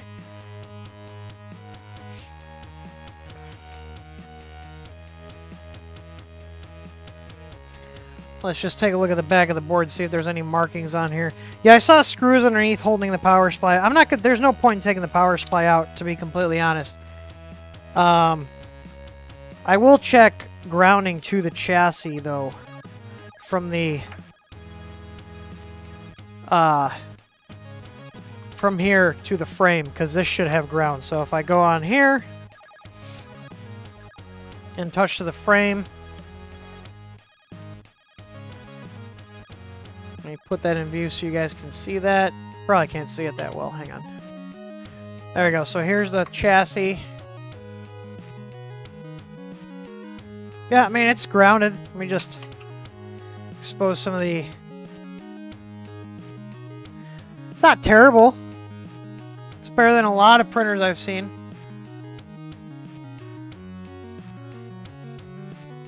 Some have none. So, at least the power supply seems to be like they checked it, at least on mine anyways. Yeah, there's no markings on the bottom of this. Nothing that says it's from MKS or otherwise. But like I said, just the style, the component selection. I'm going to assume it's MKS. Oh, that's weird. There's these like little insulator washers underneath. Oh, are they spacing this out? Maybe that's why the SD slot was off. I don't even know why they need spacers. There's no ground plane around these screw holes. So it's not like they need it for electrical isolation. Dog, what are you doing? The dog is like stuck over here trying to get to the couch. She figured it out. She jumped over the big scary box. Alright, let's check the wires. Like I said, guys, I'm just, like, really underwhelmed with this machine. Like, there's nothing special to it. The price is okay. It's not, like, run out and buy this, but it's not a terrible deal. You know what I mean? Like, I can't really get excited about it. Because there's really nothing to get excited about. You know, it's nothing, it's unremarkable. I'm gonna check the wires. I'm willing to bet they're tinned. I will be very impressed if they're not tinned. Sorry, I will be moderately impressed if they're not tinned. But I'm not gonna get my hopes up, because we all know how this goes like 99% of the time.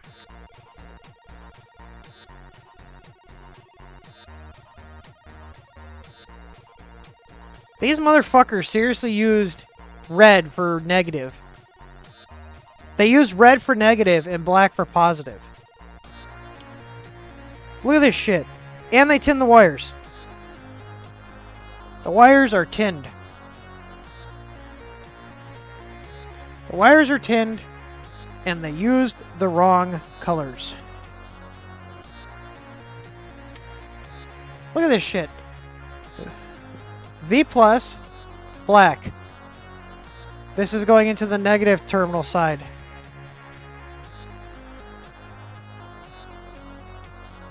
Let's go ahead and fix that. Both things. Let's use the correct colors. They used them on the other stuff correctly, so there we go. Nice tin wires, because fucking China.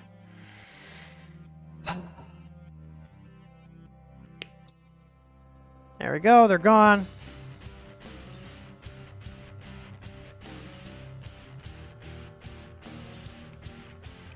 I mean, this insulation's pretty thick.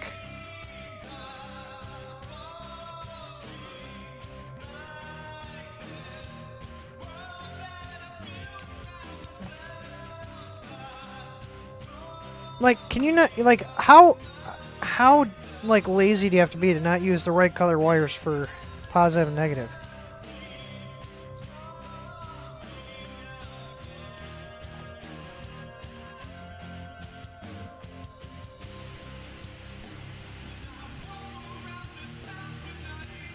Positive is red, and negative is black. Say it with me, everybody, because this is basic electrical knowledge that most people who have even half a functioning brain would understand. Like, even Joe Biden wouldn't forget that. Come on.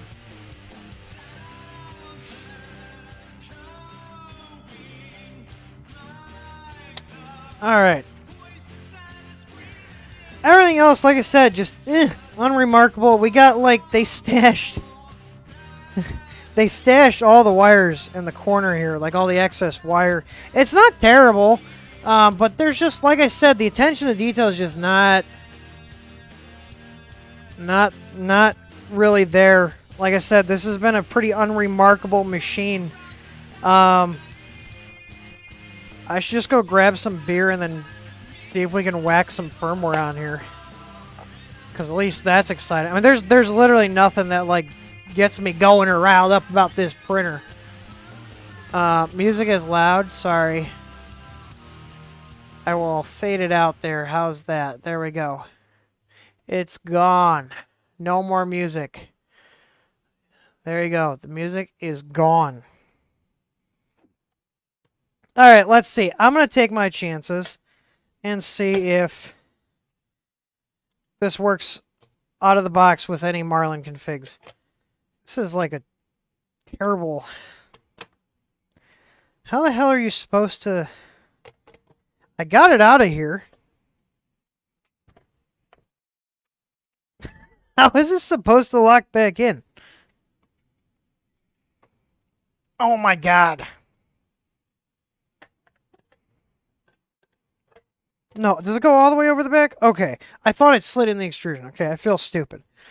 But there we go. Let's see. Let's see if I can just whack some firmware on here and see if I get LCD.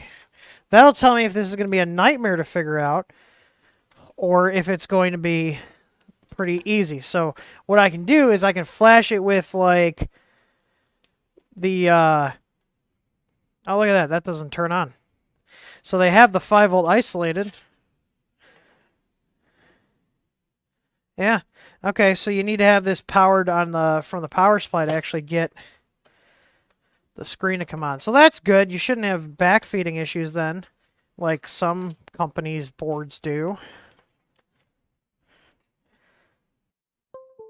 All right. Did it have thermal runaway? That's a good question. Let's test that right quick, but I need to unplug that again because...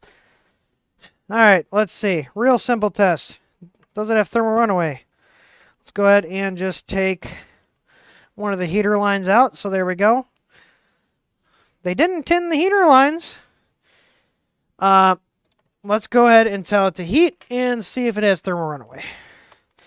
While we're waiting for it to trigger, I'm going to go ahead and whack up together some firmware here and see if I can just get LCD. If I can get LCD and the motors move, even if I flash it as a different printer, what I'm testing for is to see if the board has standard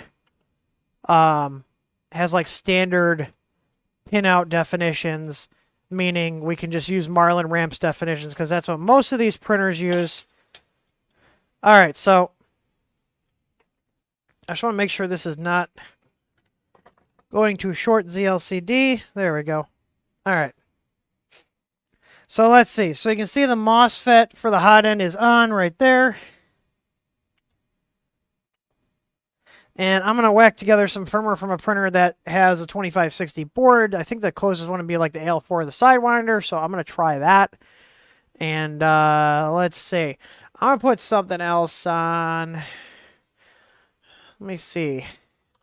Anders Engers Jensen gave me permission to use his song, so let's go ahead and do that. There we go. I'll drop the volume down a little bit so it's not super loud. We're going to see if thermal runaway triggers. So it's telling the nozzle to heat. I've disconnected one of the wires to emulate a failure condition, okay? So,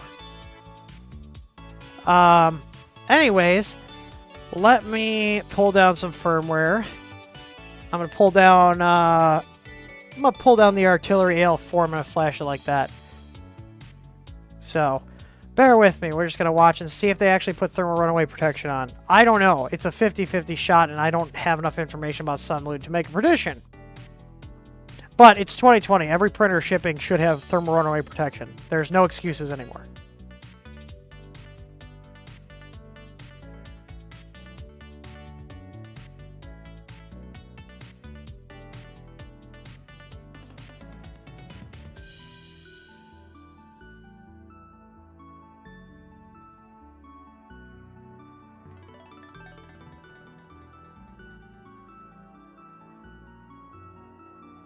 And there we go. See that? Failed. So it does have thermal runaway protection, so that's good. So we got the basics. We got the bare minimum in the firmware. So, oh, well, that didn't go in.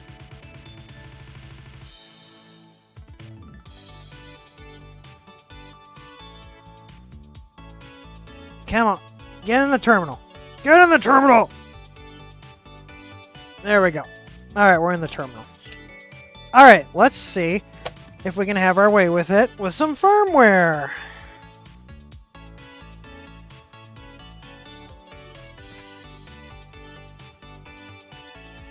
All right, and I also... Oh, I do have EOX. Okay, EOX Studio, so the music that's on right now is Anders Enger Jensen, I think it is. Anders Enger, E-N-G-E-R Jensen.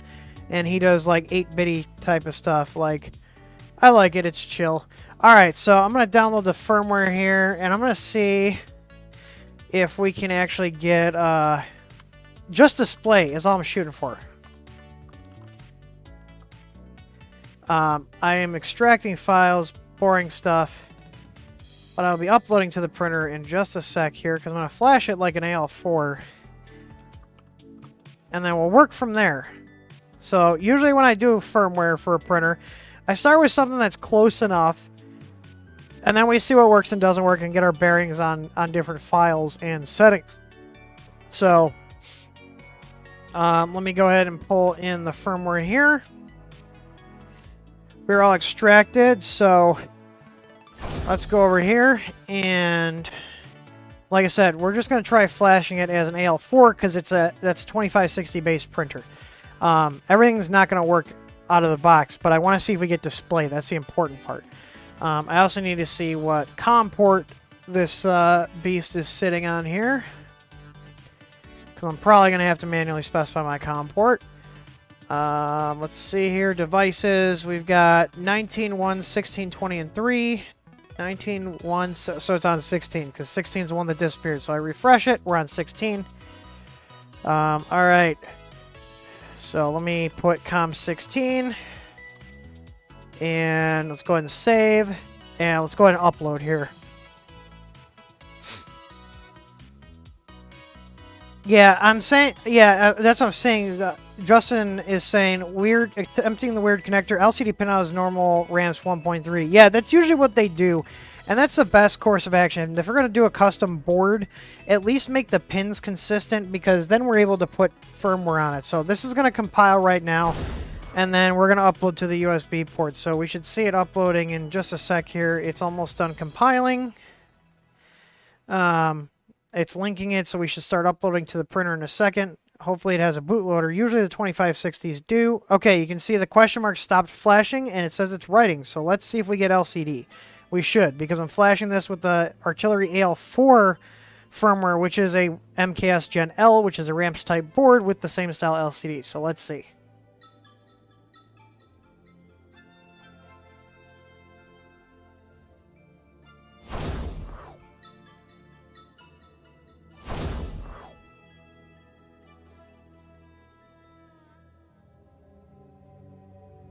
Alright, we're almost done doing the read verify. Oh, we got some weirdness. See, the logo's a little weird. We got some display corruption. Do you guys see that? But this works. So you see how the display is all wonky? That's usually to do with a timing issue. So like the encoder's inverted. But let me see. Are the motors working? Yeah, they are. Okay, so that means I should be able to get this supported in firmware fairly easy. And I think that's where we're going to leave it. So let's reflect on this, because this machine is very lackluster. I'm not trying to be mean. I'm just being real with you guys here like I am all the time. So when you have a printer like this that really doesn't have anything that stands out. There's nothing that stands out in this. This printer doesn't do anything that a CR10 doesn't do or an Ender 3 doesn't do. The build quality is just okay. It's nothing to get excited about. But it is a 300 by 300 by 400 print volume for $200. And that's shipped from their Amazon store. So is it a terrible deal? No, it's not a terrible deal. But like I said, it's also not something to like go jump and buy. Do you know what I mean? Just turn the music down here a little bit. So, I mean, it's very unremarkable. There's nothing that really jumps out. The power supply does have good grounding. They're using a completely different brand power supply than we see other companies using. So maybe this off-brand Chinese supply isn't as poorly made as the other stuff we see. So, you know, like I said, I'm not being mean. It's just an unremarkable printer. It's a decent price. Definitely got to replace the layer fan. The cooling is atrocious. The cooling is atrocious. If I was looking for a printer to just throw in our farm and run with minimal work, this is not it. I consider swapping out your hot end mount a lot of work. And the thing is, too, because this printer's layer cooling is so bad, you have to know a friend or have another printer that can actually do a proper print, because to try to get a print off of this to print a proper cooling setup is going to be a huge pain. So I see other streams with this on like the more casual side. Like I do streams where I'm just working on a printer. This is probably gonna be one of them, kind of like how we did with the KP3S, where we put the MOSFET on there because I was concerned about the plug, and then showed you that the plug was indeed getting hot, like our suspicions confirmed. And then, yeah, anyways, I don't see any, let's see. Okay, the AC receptacle pulls out a little bit. I don't like that. I don't like that. The test benchy was, well, if you missed it, it didn't finish because we got bored. But it did have some overheating there. You can kind of see it. And the infill's just too weak. So I'm going to have to print another mount. I'll print off that Hero Me mount that I found on Thingiverse and put it on here. It's actually not the same as these other power supplies. It's not the same as the Landy. The PCB, I'm very intimately familiar with how the PCBs look on all the knockoffs. And this actually is a completely different design from a completely different vendor. But it's not a Meanwell. It looks like the Meanwell 350 watt 24 volt would fit in here. So at least that's standard. The control board's not anything you can buy off the shelf. Oh man, I should have drank more. I forgot that was sitting there. Anyways, I don't think it's a terrible deal, but I wouldn't run out of your way to get it unless it's like under $150. That's kind of where I'm at. If it came in at like the $150 price point, it'd be really hard to argue with, even with the really crappy layer fan cooling. But at $200, it's just okay. And like I said, if you have another printer to print parts, you don't mind doing some work to it, then, you know, go ahead and get one. I don't think it's a bad buy for the price because of the size. But like I said, there's a lot of better other machines out there that are only a little bit more, like the CR10. You know, that's kind of where I'm at with it. I wouldn't rush out to buy it unless you get it for like $150 or less. That's where I can kind of justify the spend on it, is if it's like stupid cheap. So, but the bed seems to be decent. I don't see any glaring issues. It's got the same crap all these Chinese printers have with the wires being tinned. I'm just getting really tired of seeing that on every single machine. It's a safety issue, and it's been a well-known safety issue. So, anyways, those are my thoughts on it. I'm sorry that I'm not like very enthusiastic tonight, but the printer kind of put a damper on that. I was actually looking forward to taking a look at this, and now that it's here and built, I'm just kind of like, well, I guess that's interesting. It printed. So, you know, but like the Ender 3 is kind of the benchmark to beat, and print quality wise out of the box, this just doesn't do it. Doesn't do it. So that's where we're at. A very lackluster machine at a decent price for what you get in terms of build volume. But my number one thing I'm going to complain about is that AC receptacle is unsafe. You shouldn't be relying on hot glue to hold your receptacle in because you didn't check the tolerances on your casing. I'm probably going to just put epoxy around it because epoxy is going to keep that in there, and I'll put it on the inside and then push it in so it kind of forms around the back. But that's basic stuff. Like that's your AC, that's your mains power. If someone pops that out, they could die if they touch it.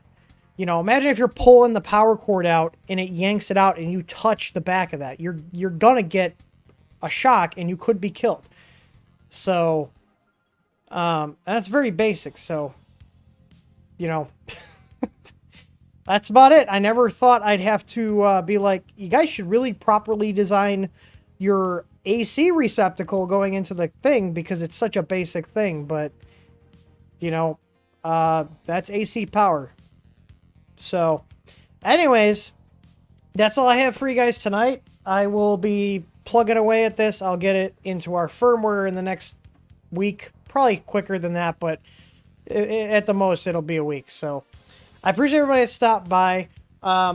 I'm just kind of like out of steam at this point. It's been a long day. So tomorrow, I was originally I said on the Ask Tim yesterday, we were going to give away some of the easy plugs, but we will do that tomorrow on the Ask Tim stream. Cause I'm just tired and just meh. It's kind of a lackluster stream today. So anyways, I will see you guys all tomorrow at 2 p.m. Central Time. That's the next Ask Tim. And, have a good night. And as always, happy printing.